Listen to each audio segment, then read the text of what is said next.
وَأَطِيعُوا اللَّهَ وَرَسُولَهُ إِن كُنتُم مُؤْمِنِينَ۔ صدق اللہ مولانا العظیم۔ زیر درس جو آیات کریمہ ہیں رات کو تلاوت کی گئی، منزل کا حصہ 9واں پارہ، اس کا آخری ربع اور 10واں پارہ مکمل تلاوت ہوا ہے۔ پہلے عرض کر چکا ہوں کہ ایک ایک لفظ تشریح طلب ہے، تفسیر طلب ہے، لیکن وقت کی قلت کے باعث چند آیات یا ایک دو آیات پر بحث ہو سکتی ہے۔ یہ آیت آپ نے متعدد بار پہلے بھی سماعت فرمائی، خود پڑھتے بھی ہیں، تلاوت کرتے ہیں، لیکن قرآن کریم کا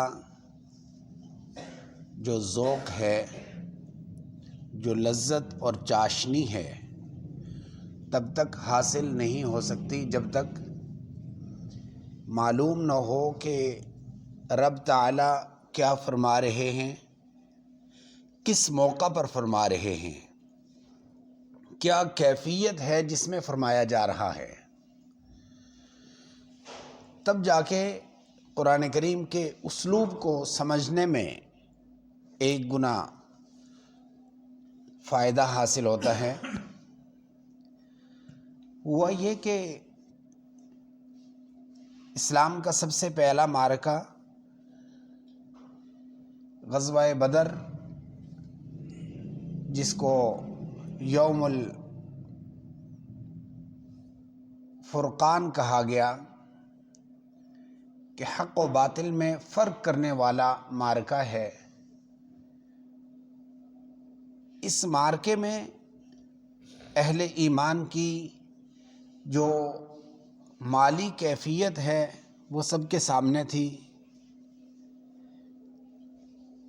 سواریاں محدود ہیں، 2 گھوڑے ہیں، چند اونٹ ہیں، اور اس میں اسلحہ جو ہے وہ بھی 8-10 شمشیریں ہیں۔ مجاہدین کی تعداد 313 ہے۔ مقابل میں آنے والا جو لشکر ہے وہ 2 گنا نہیں 3 گنا ہے، اور وہ اسلحے سے لیس ہے۔ ایسی کیفیت میں جب فتح ہوئی تو اہل ایمان کے جذبات بہت بلند تر ہو گئے، چونکہ فتح اور شکست یہ انسانی تکنیک اور تدابیر پر مشتمل نہیں ہوتی، وہ اللہ تبارک و تعالیٰ کی مہربانی اور اللہ کی مدد اور نصرت پر ہوا کرتی ہے۔ جب اہل ایمان کا یہ لشکر سب سے پہلے اس معرکے میں فتح حاصل کر چکا تو باضابطہ طور پر انہیں دوسرے مرحلے میں داخل کیا گیا۔ پہلے مرحلے میں یہ کامیاب اس طرح ہوئے کہ کچھ نہ ہوتے ہوئے بھی اللہ کی قضا پر، اللہ کے فیصلے پر یہ چل پڑے، یہ ان کی کامیابی ہے۔ اور یاد رکھیے کہ اللہ تبارک و تعالیٰ کے ہاں کسی چیز کی کمی نہیں، بالکل بھی نہیں کہ ہم روزہ نہ رکھیں تو شاید ادھر کوئی کمی آ جائے۔ یہ آزمائش ہے۔ ہم حج فرض ہونے کے باوجود فرض حج ادا نہ کریں تو شاید اس دفعہ وہاں کا جو افرادی قوت کا مظاہرہ ہے اس میں کمی آ جائے، کبھی نہیں۔ ہماری عبادات یہ ہماری آزمائش کے لیے ہیں، اور یہ آزمائش ہی ہے جس میں صحابہ کرام کو پرکھا گیا۔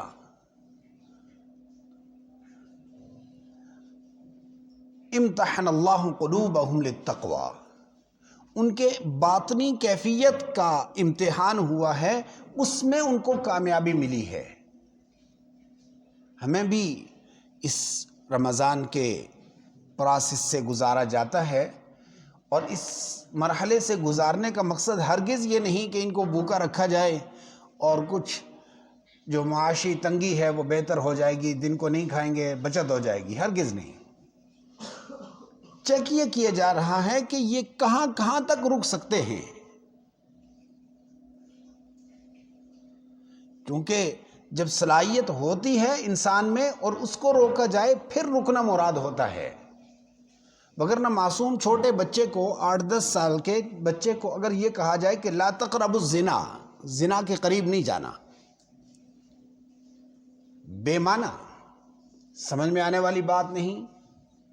لیکن صحیح خوبرو نوجوان اور طاقتور نوجوان کو جب اس کے سارے مراحل مکمل ہیں پھر اسے کہا جائے کہ اب نہیں جانا، اب اس کا رکنا سمجھ میں آئے گا۔ بالکل کنگلے آدمی کو کہا جائے کہ بھئی سود نہیں لینا، اس کے پاس تو ہے ہی کیا، لیکن ٹھیک ٹھاک اماؤنٹ والے اور مالدار آدمی کو یہ کہا جائے کہ آپ کے پاس یہ سارا سرمایہ ہے، اس پر سود نہیں لینا، اس پر رکنا مقصود ہے۔ آیت کی طرف آ رہا ہوں کہ جب اہل ایمان پہلے اس مرحلے میں کامیاب ہو چکے تو دوسرے مرحلے میں سخت ترین ایک قسم کے اعصابی حالت سے گزر رہے تھے، اور اعصابی قسم کا اس طرح دباؤ تھا کہ سب سے پہلے جو مقابل میں آنے والا لشکر ہے وہ 3 گنا ہے، 3000 مسلمانوں کا لشکر 1000، اور پھر وہ ایک جو 1000 ہے اس میں بھی 1/3 علیحدہ ہو گئی۔